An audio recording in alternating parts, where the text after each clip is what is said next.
2018 and 2019 were years of record global unrest. So what were the lockdowns really about? Hello there, you 5.8 million awakening wonders. Thank you for joining me on this voyage towards truth in this tunic. If you don't subscribe yet, subscribe right now and turn on the notification bell in case the big tech overlords are against us and somehow prohibiting you from getting this wonderful content that we make every single day simply so that you and I can engage. Let us know in the comments below what you want to see more of, because I know you are interested in this. Is the establishment finding ways to prevent global uprisings that would bring about more democracy, more control of our own communities, more solidarity between the people of the world, less cultural division? I had a fantastic conversation with Max Blumenthal from the Grey Zone where we talked about the impact of COVID and the measures that were deployed apparently to prevent its spread, and how those measures have almost uniformly benefited powerful interests, whether that's by increasing their profits, in the case of corporate interests, or increasing the ability to regulate in the case of governments around the world. This is a fantastic conversation. Both Max's organization and this channel have been accused of being conspiracy theorists. So I want to make absolutely clear to you that I don't believe in conspiracy theories. It's not something that interests me. I'm interested in how power operates and whether or not there is a global collusion between different sets of powerful interests that prevent ordinary people from controlling their own lives. Let me know in the comments below if that interests you, and stay to the end of this video because you're going to be even more intelligent by the end of it. Why was this beneficial to established entrenched power to have a population locked down? Well, number one, 2018, 2019 were years of global uprising, from Ecuador to Chile, where there was a campaign for a new constitution. Colombia saw massive protests and horrible repression. And then France, what was happening in France with the yellow vest was really shaking the European establishment. So with the lockdown, that was the end of that. And all protest was considered unauthorized throughout 2020. We saw brutal repression that was justified. And you heard the phrase COVIDiots applied to those who dared to protest these restrictions or question the official lies spun out by people like Neil Ferguson. And accepted by Bojo, who is, partying with his friends and violating all the lockdown orders. I mean, Neil Ferguson actually violated the lockdown order and went out to meet his lover. Yeah. So basically, that period of global revolt was shut down. Then you have the tech sector. They loved it. Why? Because who cares? First of all, who cares about the poor children who don't get their free lunch at public school? Who cares if they're set back in their learning? Who cares if social isolation does more damage to a person than smoking 15 packs of cigarettes a day? Who cares about the suicides? Who cares about the fact that opioid deaths spiked by 50% in West Virginia? Who cares that opioid deaths disproportionately affected Black Americans between the ages of 30 and 45? Who cares about any of those factors? For the tech sector, there is massive profits to be reaped when you keep people at home. That's why you saw Amazon stock actually plummet in July 2021 when the lockdowns began to end across the country. It was a boon for Jeff Bezos, a boon for Bill Gates. His fortune increased by tens of billions of dollars.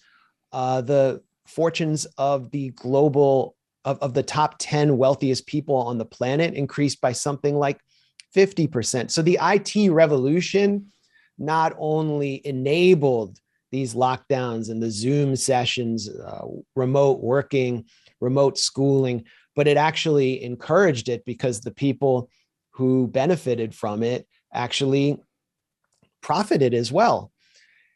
That also helps explain why large sectors of the Western left, and particularly the US left, supported it, because the US left is substantially comprised of the laptop class. I come from that.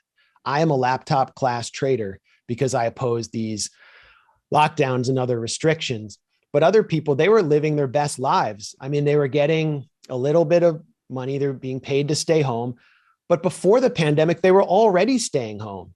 They were already working on their laptops. So it basically legitimized their lifestyle and made it seem like this brave choice where somehow individual choices could save society. Meanwhile, the so-called frontline workers, who the laptop class has very little social contact with, they were bringing them their meals, their Amazon services, and they were out there getting COVID early on.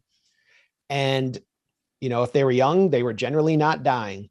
The laptop class had to wait till Omicron to all get COVID. So that brings us to 2021, when the vaccines are introduced. The lockdowns have run their course. You can't keep kids out of school forever. And you can see the virus is moving from Delta, which attacks the lungs, was much more virulent, to Omicron, which was much milder and more transmissible. I mean, that's virology 101. That's the way it goes. So a new mechanism of control comes in, the vaccine passport. And once again, the plans for the vaccine passport had been put into, the blueprints had been laid well before the pandemic. I mean, there had been a plan for digital ID well before. The World Bank had ID 4D. It had invested over $1 billion into this concept of digital ID. Bill Gates had been pushing digital ID in India and Africa.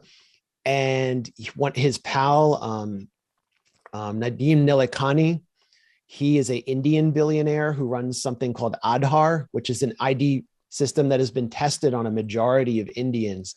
And basically you register your irises, your iris scans and your fingerprint scans, and that gives you access to government services. And we saw what happened in India as a result of large parts of a population being forced into this system of digital ID and total panopticon style control in the province of Jharkhand, which is a poor rural province. In 2017, when the system started failing and backfiring, people were unable to access basic government subsidies like rice, and they were starving and dying because their retina scans were not working, because they didn't register with the locals, or there was a corrupt local authority. People were dying across Jharkhand. This was widely reported in Indian media. This is the population that figures like Bill Gates or the tech billionaire Piero Midyar want to target, because they're considered unbanked. In other words, they are, rural populations of poor people in Africa or India who don't have credit. They're not in the credit system. They're not in debt. They're not paying with electronic payment systems, and they're not identified. And so by bringing them in to your system, you reap massive profits. That's the target of all of this. And so with the rise of this, with the impetus for everyone to get vaccinated and this call to vaccinate the world, that provides momentum to identify the world and get the world into digital identity. And so you had the vaccine passport.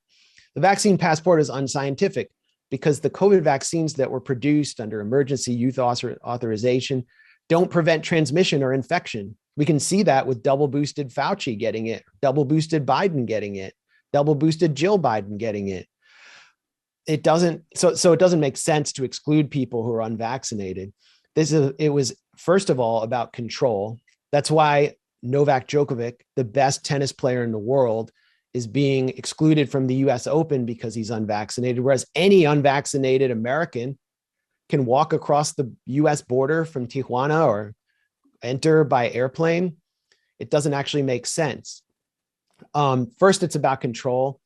It was also a way to break the social solidarity that we saw rise up during the Occupy movement and continue through 2019 by creating another false division within the 99% between the vaccinated and unvaccinated, and painting the unvaccinated, as in Joe Biden's words, people who will believe that they have the freedom to kill you, a massive public health threat, and then to demonize them as such. And in the mind of many people who supported Biden and people more to the left, the unvaccinated represent the figure of Trumpism and a right wing, when in fact, here in Washington, D.C., 40%, 50% of Black youth have not taken the COVID vaccine, and they will be prevented from going to school this year, according to Mayor Muriel Bowser, unless they do so. Everyone 12 or older has to do that. So it's also about coercion, intimidating people into accepting a government demand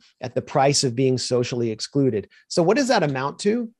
It amounts to social credit, a kind of social credit system that conditions obedient behavior on your participation in society. It's something that should not be allowed in any democracy, but we have allowed it to come in through the pandemic restrictions and vaccine passports, and it will move to digital ID ultimately, as Bill Gates mapped out in his ID 2020 organization and agenda.